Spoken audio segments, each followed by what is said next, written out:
ರಾಮನನ್ನ ಕಂಡ್ರೆ ಕೆಲವು ಅಲ್ಪಸಂಖ್ಯಾತರಿಗೆ ದುಷ್ಟರಿಗೆ ಆಗಲ್ಲ, ರಾಮೇಶ್ವರ ಕೆಫೆ ಅಂತಾನೆ ಟಾರ್ಗೆಟ್ ಮಾಡಿದ್ದಾರೆ ಅಂತ ವಿಪಕ್ಷ ನಾಯಕ ಅಶೋಕ್ ಆರೋಪ ಮಾಡಿದ್ದಾರೆ. ಇದಕ್ಕೆ ತಿರುಗೇಟು ಕೊಟ್ಟಿರುವಂತ ಡಾಕ್ಟರ್ ಜಿ ಪರಮೇಶ್ವರ್ ಶ್ರೀರಾಮನನ್ನ ಬಿಜೆಪಿಯವರು ಕೊಂಡ್ಕೊಂಡಿದ್ದಾರಾ ಅಂತ ಪ್ರಶ್ನೆ ಮಾಡಿದ್ದಾರೆ. ರಾಮೇಶ್ವರ ಕೆಫೆ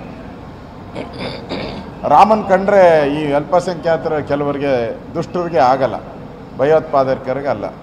ಅದಕ್ಕೆ ರಾಮೇಶ್ವರ ಕೆಫೆಗೆ ಬ್ಲಾಸ್ಟ್ ಆಯಿತು. ಆ ಸಂದರ್ಭದಲ್ಲಿ ಸನ್ಮಾನ್ಯ ಡಿ ಕೆ ಶಿವಕುಮಾರ್ ಅವರು, ಅವರ ತಂಡ, ದಿನೇಶ್ ಗುಂಡೂರಾವ್ ಅವರೆಲ್ಲ ಹೋಗಿ ಏನು ಹೇಳಿದರು, ಇದು ಬಿಸ್ನೆಸ್ ರೈವಲ್ರಿ, ತಿಂಡಿ ತಿನ್ನೋದ್ರಲ್ಲಿ ರೈವಲ್ರಿ ಅಂತ, ತಿಂಡಿ ಮಾಡೋದ್ರಲ್ಲಿ ರೈವಲ್ರಿ, ಹೋಟ್ಲಲ್ಲಿ ರೈವಲ್ರಿ ಅಂತ ಹೇಳಿದ್ರು. ಈಗ ಬರ್ತಾ ಇರುವಂಥ ರಿಪೋರ್ಟು ಎಲ್ಲನೂ ಕೂಡ ಅದು NIA ಇರ್ಬೋದು, ಕರ್ನಾಟಕ ಪೊಲೀಸರು ಇರ್ಬೋದು, ಎಲ್ಲರೂ ಹೇಳಿದ್ದಾರೆ ಭಯೋತ್ಪಾದನಾ ಕೃತ್ಯ ಅಂತ ಹೇಳಿದ್ದಾರೆ. ಅಂದರೆ ಇಲ್ಲೂ ಮುಚ್ಚಿಡೋ ಅಂಥದ್ದು. ರಾಮೇಶ್ವರ ಕೆಫೆ ಕೃತ್ಯ ಈಗಾಗಲೇ ಪೊಲೀಸ್ ತನಿಖೆಯಿಂದ ಮತ್ತು NIA ತನಿಖೆಯಿಂದ ಯಾರು ಮಾಡಿದ್ದಾರೆ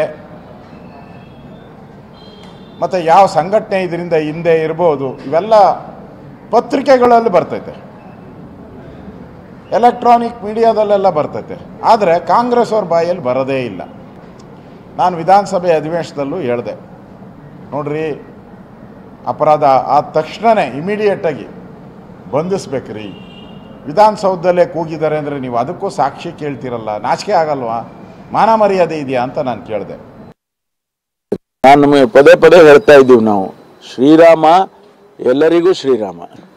ನಮಗೆ BJP ಅವರಿಗೆ ಅವರೇನಾದರೂ ಕೊಂಡ್ಕೊಂಡಿದ್ರೆ ಅದೆಷ್ಟು ಕಾಸ್ಟ್ ಆಯ್ತೋ ಗೊತ್ತಿಲ್ಲ ನನಗೆ.